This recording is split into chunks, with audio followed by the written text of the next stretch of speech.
अस्सलाम वालेकुम, welcome to our channel जन्नत टेस्टी फूड्स। उम्मीद है आप लोग खैरियत से होंगे।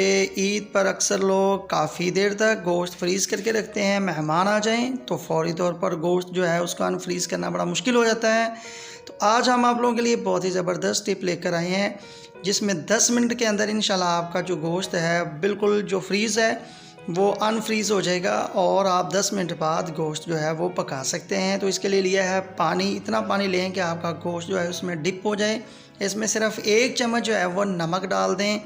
नमक डालने के बाद आप जो गोश्त है वो फ्रिज से निकाल लें, उसको एक दफ़ा वाश कर लें ताज़ा पानी से, और उसके बाद जैसे हम आपके सामने दिखा रहे हैं ऐसे डिप कर दें अच्छे तरीके से इसके अंदर।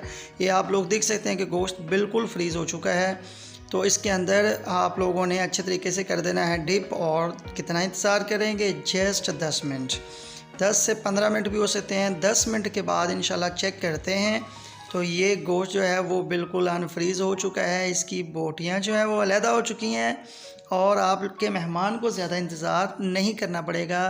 तो ये देखें, हर बोटी जो है वो अलहदा हो चुकी है। तो कैसी लगी आज की टिप लाजमी बताइएगा। Thanks for watching. अल्लाह हाफिज़।